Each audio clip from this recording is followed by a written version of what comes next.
Good day. Welcome back to our daily Bible reading. Today we are reading the book of John, chapters 8, 9, and 10.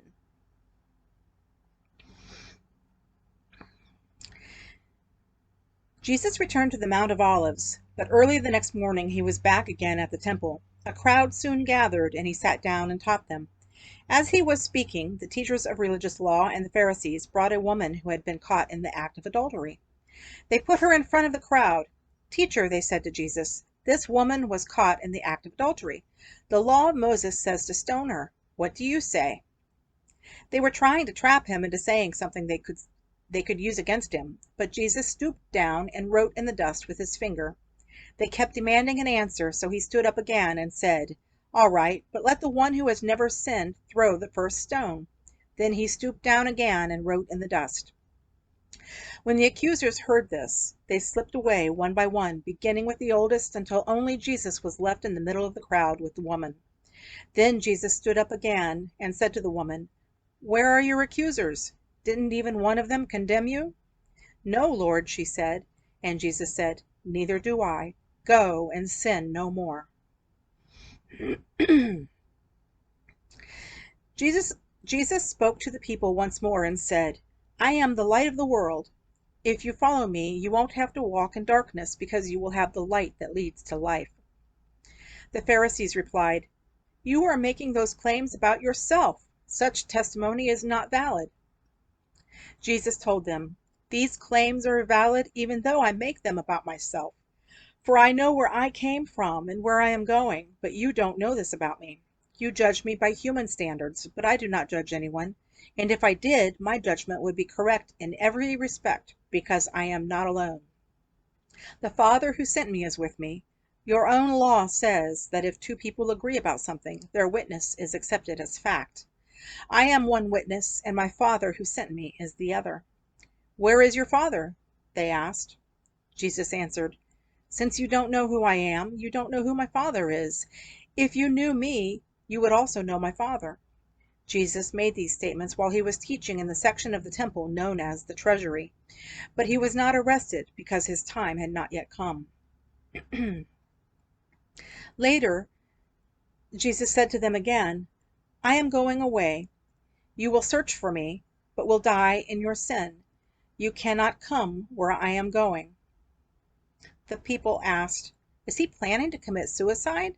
What does he mean, you cannot come where I am going?"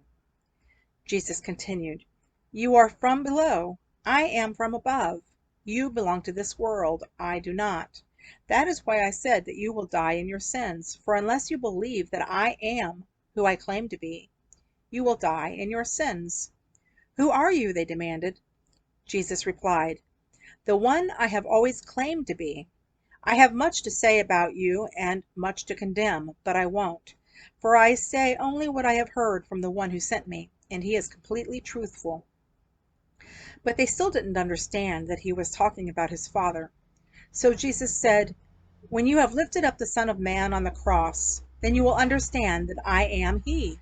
I do nothing on my own, but say only what the Father taught me. And the one who sent me is with me. He has not deserted me, for I always do what pleases him." Then many who heard him say these things believed in him. Jesus said to the people who believed in him, "You are truly my disciples if you remain faithful to my teachings. And you will know the truth, and the truth will set you free." "But we are descendants of Abraham," they said. "We have never been slaves to anyone. What do you mean, you will be set free?" Jesus replied, "I tell you the truth. Everyone who sins is a slave of sin. A slave is not a permanent member of the family, but a son is part of the family forever. So if the Son sets you free, you are truly free. Yes, I realize that you are descendants of Abraham, and yet some of you are trying to kill me because there is no room in your hearts for my message. I am telling you what I saw when I was with my father, but you are following the advice of your father." "Our father is Abraham," they declared. "No," Jesus replied, "for if you were really the children of Abraham, you would follow his example. Instead, you are trying to kill me because I told you the truth, which I heard from God. Abraham never did such a thing. No, you are imitating your real father." They replied, We aren't illegitimate. We aren't illegitimate children. God himself is our true Father. Jesus told them, "If God were your Father, you would love me, because I have come to you from God.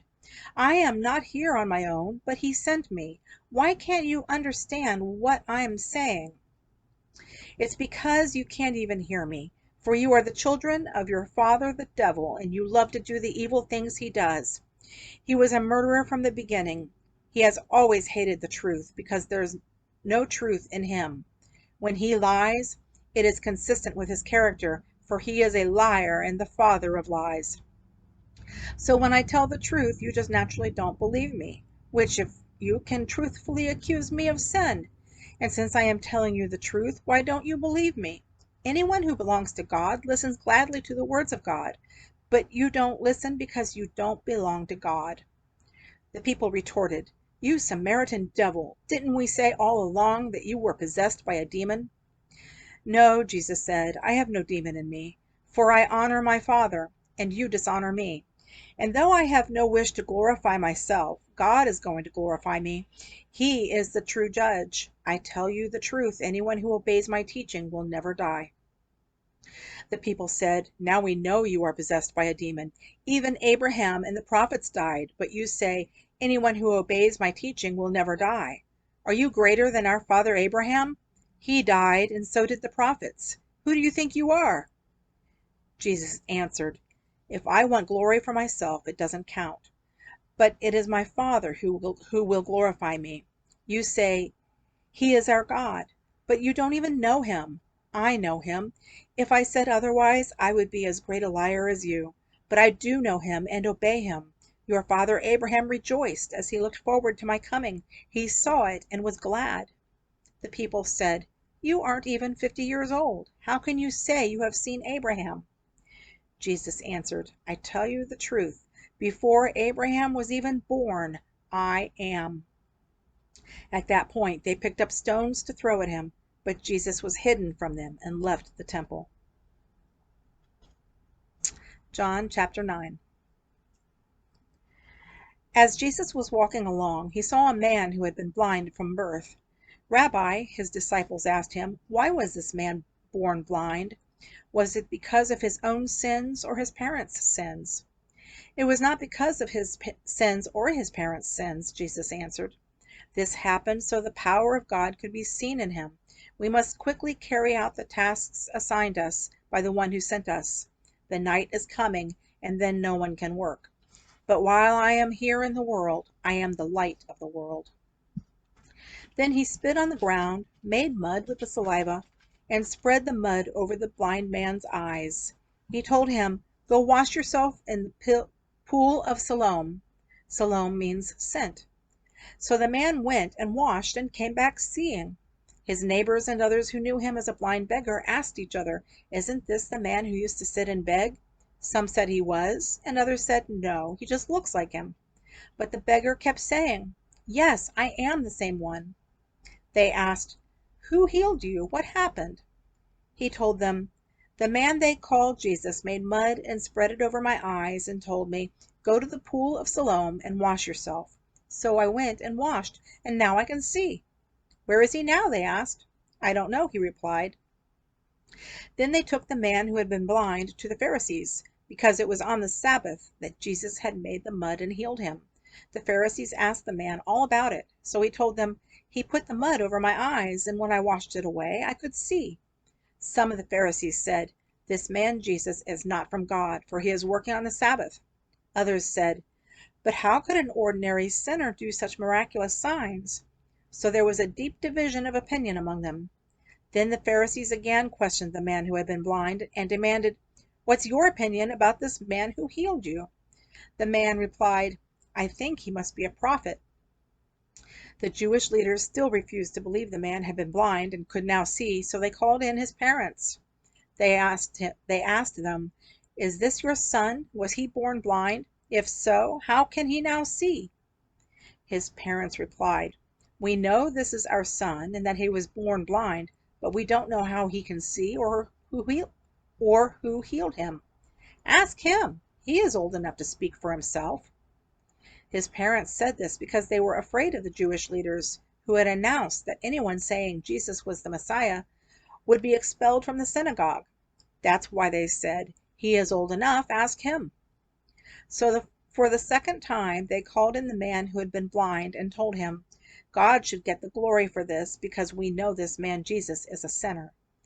"I don't know whether he's a sinner," the man replied, "but I know this. I was blind, and now I can see." "But what did he do?" they asked. "How did he heal you?"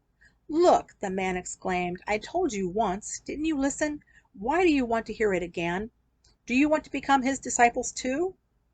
Then they cursed him and said, "You are his disciple, but we are disciples of Moses. We know God spoke to Moses, but we don't even know where this man comes from." "Why, that's very strange," the man replied. "He healed my eyes, and yet you don't know where he comes from? We know that God doesn't listen to sinners, but he is ready to hear those who worship him and do his will. Ever since the world began, no one has been able to open the eyes of someone born blind. If this man were not from God, he couldn't have done it." "You were born a total sinner," they answered. "Are you trying to teach us?" And they threw him out of the synagogue. When Jesus heard what had happened, he found the man and asked, "Do you believe in the Son of Man?" The man answered, "Who is he, sir? I want to believe in him." "You have seen him," Jesus said, "and he is speaking to you." "Yes, Lord, I believe," the man said, and he worshiped Jesus. Then Jesus told him, "I entered this world to render judgment, to give sight to the blind, and to show those who think they see that they are blind." Some Pharisees who were standing nearby heard him and asked, "Are you saying we're blind?" "If you were blind, you wouldn't be guilty," Jesus replied. "But you remain guilty because you claim you can see."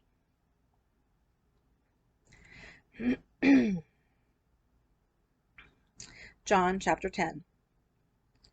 I tell you the truth. Anyone who sneaks over the wall of a sheepfold rather than going through the gate must surely be a thief and a robber. But the one who enters through the gate is the shepherd of the sheep.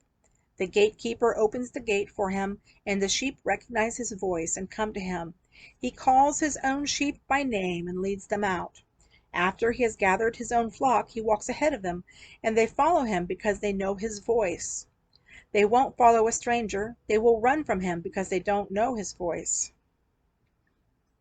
Those who heard Jesus use this illustration didn't understand what he meant, so he explained it to them. I tell you the truth. I am the gate for the sheep. All who came before me were thieves and robbers, but the true sheep did not listen to them. Yes, I am the gate. Those who come in through me will be saved. They will come and go freely and will find good pastures. The thief's purpose is to steal and kill and destroy. My purpose is to give them a rich and satisfying life. I am the good shepherd. The good shepherd sacrifices his life for the sheep. A hired hand will run when he sees a wolf coming. He will abandon the sheep because they don't belong to him and he isn't their shepherd. And so the wolf attacks them and scatters the flock. The hired hand runs away because he's working only for the money and doesn't really care about the sheep. I am the good shepherd. I know my own sheep and they know me, just as my Father knows me and I know the Father. So I sacrifice my life for the sheep. I have other sheep, too, that are not in this sheepfold. I must bring them also. They will listen to my voice, and there will be one flock with one shepherd. The Father loves me because I sacrifice my life so I may take it back again. No one can take my life from me. I sacrifice it voluntarily, for I have the authority to lay it down when I want to, and also to take it up again. For this is what my Father has commanded. When he said these things, the people were again divided in their opinions about him. Some said, "He's demon-possessed and out of his mind. Why listen to a man like that?" Others said, "This doesn't sound like a man possessed by a demon. Can a demon open the eyes of the blind?" It was now winter, and Jesus was in Jerusalem at the time of Hanukkah, the festival of dedication. He was in the temple, walking through the section known as Solomon's colonnade. The people surrounded him and asked, "How long are you going to keep us in suspense? If you are the Messiah, tell us plainly." Jesus replied, "I have already told you, and you don't believe me. The proof is the work I do in my Father's name. But you don't believe me because you are not my sheep. My sheep listen to my voice. I know them, and they follow me. I give them eternal life, and they will never perish. No one can snatch them away from me. For my Father has given them to me, and he is more powerful than anyone else. No one can snatch them from the Father's hand. The Father and I are one." Excuse me.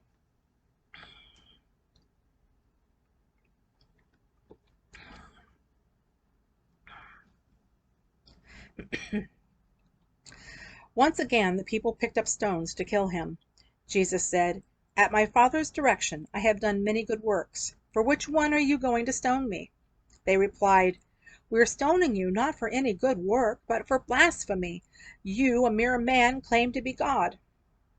Jesus replied, "It is written in your own scriptures that God said to certain leaders of the people, 'I say you are gods.' And you know that the scriptures cannot be altered. So if those people who received God's message were called gods, why do you say it blasphemy when I say I am the Son of God? After all, the Father set me apart and sent me into the world. Don't believe me unless I carry out my Father's work. But if I do his work, believe in the evidence of the miraculous works I have done, even if you don't believe me. Then you will know and understand that the Father is in me, and I am in the Father." Once again they tried to arrest him, but he got away and left them. He went beyond the Jordan River, near the place where John was first baptizing, and stayed there a while.